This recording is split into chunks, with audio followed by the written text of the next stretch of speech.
नहमदुहु व नुसल्ली अला रसूलिहिल करीम अम्मा बाद फ़अऊज़ु बिल्लाहि मिनश शैतानिर रजीम बिस्मिल्लाहिर रहमानिर रहीम। अस्सलामु अलैकुम व रहमतुल्लाहि व बरकातुहू।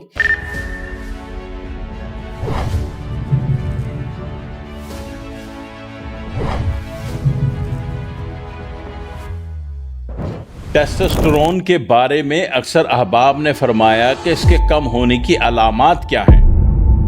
हाँ जी, अलामात ये है कि बंदा मुत्तकी परहेज़गार नज़र आएगा आपको, ना उसका दिल चाहेगा, ना उसका लिबिडो एक्टिव होगा, ना उसका मूड होगा, ना वो पड़ोसन कहाँ से आ गई तो बस अस्तगफिरुल्लाह, ना वो बेगम के पास जाएगा, ठीक है ना, और ना बेगम कोऑपरेट करने को बोलेगी तो वो कोऑपरेट नहीं करेगा, बोलेगा बेगम थका हुआ बहुत हूँ, बेगम आज नींद बहुत आ रही है, बेगम आज ऑफिस में बॉस ने जलील कर दिया तो दिमाग से गुस्सा नहीं हट रहा है तो लिहाजा मूड नहीं बन रहा है।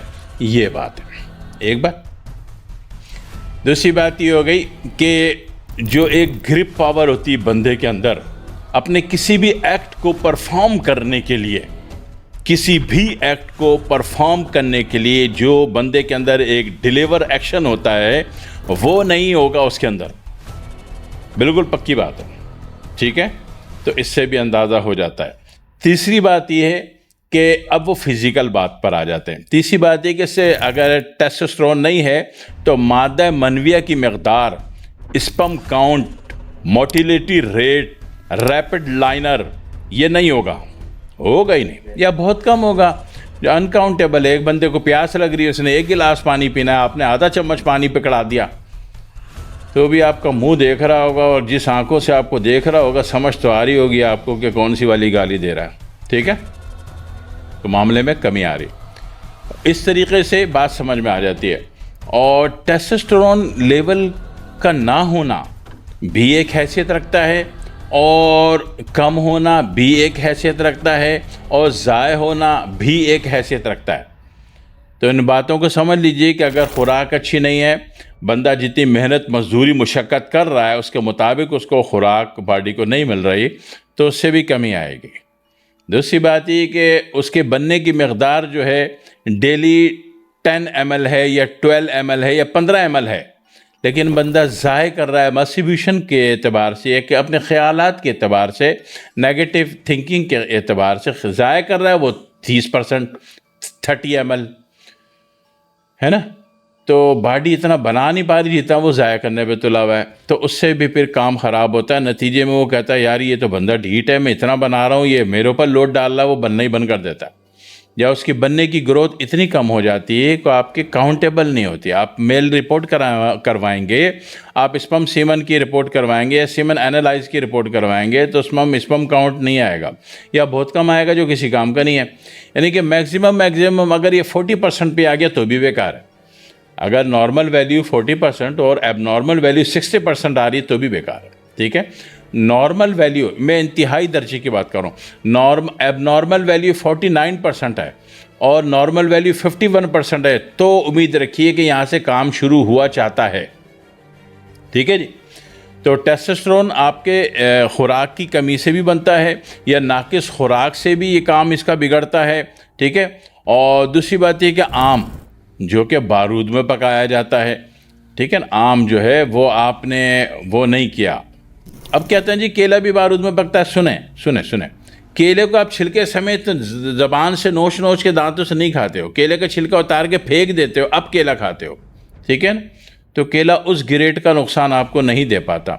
आम का क्या होता है कि आपने छील के गुदा अलग नहीं किया, आपने छिलके समेत उसके पीस बना दिए, अब आप छील रहे हो, नीचे वाले दांत से गुदा कट रहा है, ऊपर वाले दांत से उसका छिलका स्लिप हो रहा है, यूँ खींच रहे हो, अब वो लग रहा है। तो दोनों बारूद में पकते हैं, केला भी आम भी, बल्कि काफ़ी और दीगर फ्रूट भी केले बारूद में पकाए जाते हैं। लेकिन मसला ये कि आम जिस तरीके से आप खा रहे हो उसमें आपने उसका गुदा काट के अलग नहीं किया, छिलके समेत पीस बना दिया, अब काट के छील के काट रहे हो तो इसमें नुकसान दे जाता है। तो इसमें भी जो बारूदी कैफियत है वो ब्लड में टेम्परेचर वैल्यू पैदा करती है, टेम्परेचर वैल्यू ब्लास्ट पैदा करती है, ब्लास्ट पसल पैदा कर देगा जिसको उर्दू में आप सुजाक कहते हो। 18 तक की वैल्यू में अगर पसल जा रहा है तो आप इसको WC कह लीजिए, WBC कह लीजिए, WBC white blood cell, WBC कह लीजिए, आप इसको जनाब अली इसको ल्यूकोसाइटस कह लीजिए, आप इसको पस सेल कह लीजिए, लेकिन उर्दू में अगर बोलेंगे तो फिर सुजाक कह लीजिए, और 18 तक है तो बात पस सेल और सुजाक तक रहेगी। 18 से ऊपर जा रहा है तो एड्स कह लीजिए। ठीक है, होता ये है कि हमारे यहाँ कोई एड्स का केस आ जाए तो हम अजीब अजीब नज़रों से उसको देख रहे होते हैं। याद रखिए कि एड्स भी आम से होता है। अगर आपने रात को आम नहीं धोया और डायरेक्ट खा लिया तो उसका बारूद अगर पेट में चला गया तो वो जो खून को ब्लास्ट मारेगा, खून को फाड़ के पीप में तब्दील करेगा। बेशक वो एक फेस्टूला दे दे बाथरूम वाली जगह पे, ठीक है, या वो पिंपल दे दे चेहरे पे, या फिर पूरे दाने पे दाने बारूद वाले फोड़े देते। जैसे जिस तरह आपने देखा कि अफ़गानिस्तान में बच्चों को, बड़ों को भी, जवानों को भी, ख़ुसूसन वो उम्र जब बंदा जवान हो रहा होता है, 14 से 17 साल की उम्र के बच्चे और इंतहाई मासूम बच्चे भी, आपने देखा होगा पूरे अफ़गानिस्तान में कि इतने बड़े बड़े पीप वाले दाने होते हैं। ठीक है, क्यों? वो फ़िज़ाई बारूद में भरी हुई है। 2,500-3 हज़ार साल से वो फ़िज़ा बारूद की शिकार। ठीक है, तो नतीजे में वहाँ पीप वाले दाने होते हैं। अब वो अगर उसको हमारे हॉस्पिटल में किधर ले जाएं और उसका पस सेल वैल्यू को एनालाइज करके उसकी डिजिटल वैल्यू पे बात करें और 18 से ऊपर जा रहा है आप बड़ी आसानी से कह दोगे कि एड्स है, और एड ऐसे होता है वैसे होता है। ऐसे वैसे नहीं होता, कहानियाँ हैं। एड जो है बारूद के खून में पनपने से होता है। ठीक है, मामले को समझिए, खाए मखा ना किसी को जलील करें। जिस तरह कुछ लोगों ने तो ये कहानी कर दी कि एड्स होता है तो इस वजह से होता है, कुछ ने कहानी कर दी कि आतिशक होता है तो गलत औरत के पास जाने की वजह से होता है, और जनाब वाली वो सब बवासीर होती है तो फ़लानी कौम के पास जाने से होता है।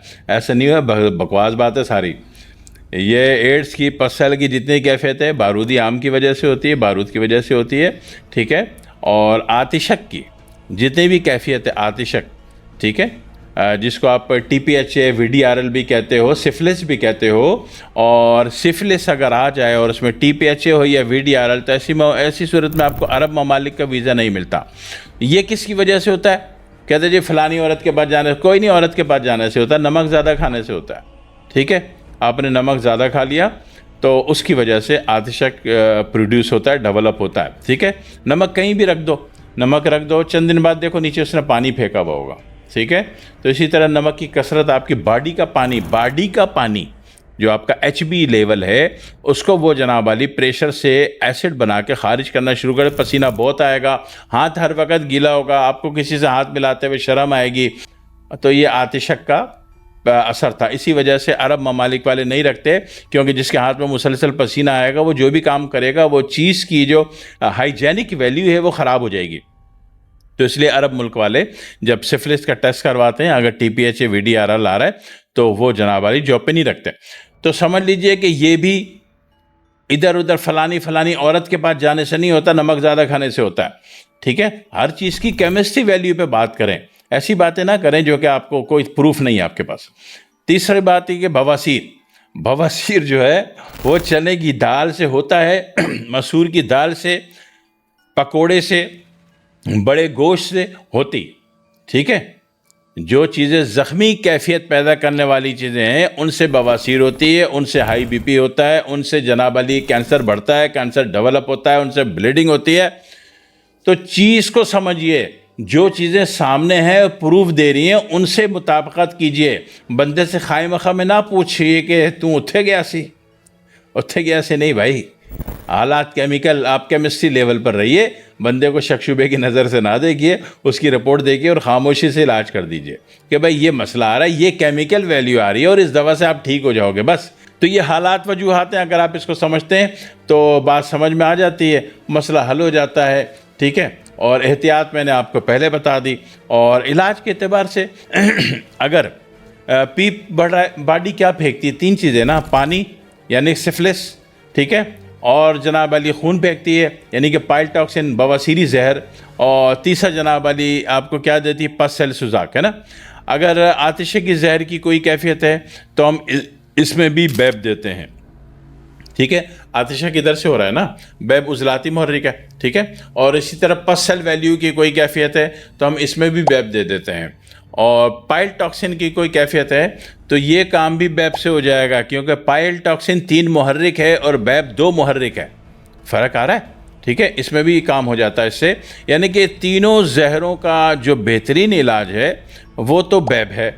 अब वो हालात और मरीज़ के दीगर बयान के मुताबिक मज़ीद 1-2 दवाएँ उसके बयान के मुताबिक एडजस्ट कर दी जाती हैं, वरना 3 जो बड़े और बदतरीन जहर हैं उनका बुनियादी इलाज सिर्फ़ और सिर्फ बैप से हो जाता है। ठीक है, मामले को समझिए। जो आपने करना है एहतियात वो भी मैंने बता दी, जो मैं आपके हजूर में कर सकता हूँ वो भी अर्ज़ कर दी। दुआओं की दरख्वास्त है। अस्सलामु अलैकुम व रहमतुल्लाहि व बरकातुहू।